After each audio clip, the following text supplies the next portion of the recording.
Hi, my name is Rhiannon. I'm 17 years old. I live in Pueblo, Colorado, and this is my story. Growing up was not always easy for me. 5 brothers, the only girl. A double standard because I'm a girl and they're boys. At age 5, I was diagnosed with diabetes. It was hard enough that from the time I was 9 months old, my mom had been gone for half a year, every year, for work. Not all at the same time, but like 2 weeks gone, 1 week back. She was gone the week I got diagnosed and had to come back early. It messed with my school, my dancing, my daycare, my life. It was difficult because I was the only one who have ever been diagnosed in my family. My twin used to make fun of me because I couldn't eat the same things as him. I went from being able to eat whatever I want whenever I wanted to having a structured time schedule, how many carbohydrates I could eat, and giving shots. Granted, getting your finger poked 7 times a day and 7 shots a day is not ideal for anyone. Being 5, it was even worse. I went through the rest of my kindergarten year just fine. But in 1st grade, I moved schools to a new school that had just been built. It got hard there because I was different, because I was diabetic, because I wasn't supposed to have sugar, but yet sugar saves diabetics all the time. In 3rd grade, I got diagnosed with celiac disease. The only signs I showed of it, though, were that my bones were weakening, so they didn't make me go gluten-free. I started getting really depressed about my 4th grade year. I was always the one who wanted perfect grades, who was quiet, who wanted to help the teacher. But my 4th grade year, bullying got worse. I still did all that, but I started to become introverted. I started to isolate.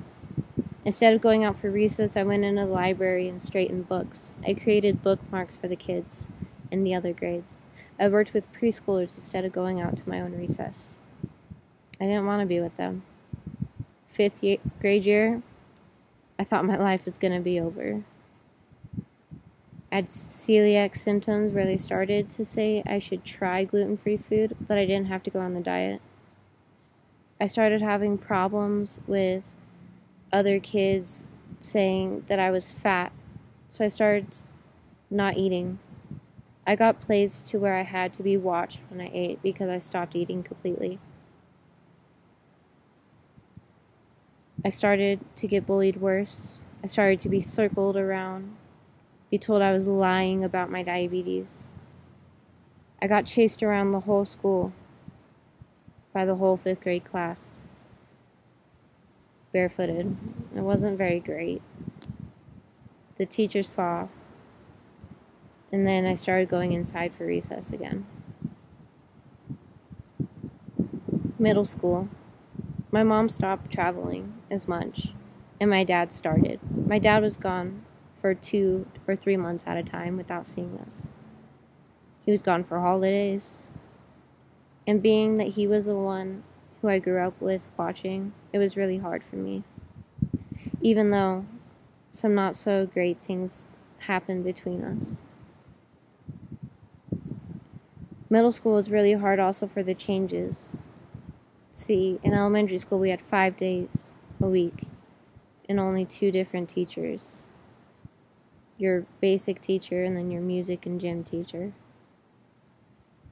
To where in middle school you have 7 classes a day.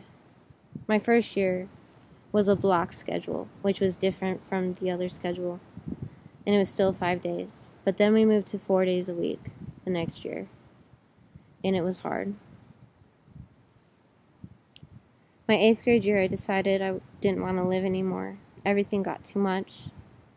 I got abused sexually and physically in the past years, and it just became too much for me to handle. I told my brother, and he saved me. He called the cops, took me to the hospital, but then I got punished for that. I wasn't allowed to see him anymore. It made me feel like I wasn't worth getting better. I wasn't worth getting help. I wasn't worth anything. I continued to cut and not eat and hide behind long sleeves and a hoodie and music. Freshman year, all accelerated classes, 9 after-school clubs, and then the 2 anti-bullying clubs. The stress kind of got to me, but I made it through. Sophomore year, not so much. I got sick. I got diagnosed with rheumatoid arthritis, fibromyalgia, celiac. I had to go on the diet for that, and then gastroparesis, which is where my stomach muscles are paralyzed unless I take a medicine. I missed all but 2 months of that school year. I was still getting abused and bullied, but it went more online than at the school where I was getting hit and shoved downstairs. Now I was just getting posted all over websites. But yet I still wanted to return there. I still wanted to graduate with my twin. My junior year was the same, except my junior year, even though my sophomore year I continued to try to kill myself, my junior year is what really made a difference.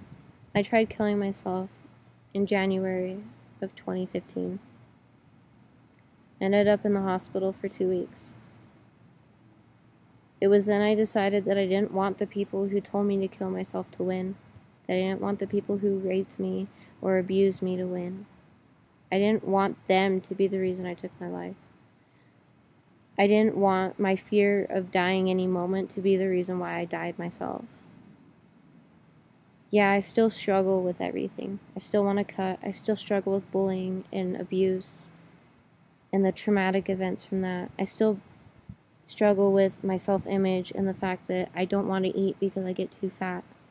I still struggle with all that, but I learned that everyone has a purpose, and if they don't fulfill the purpose, no one will, because that is their purpose.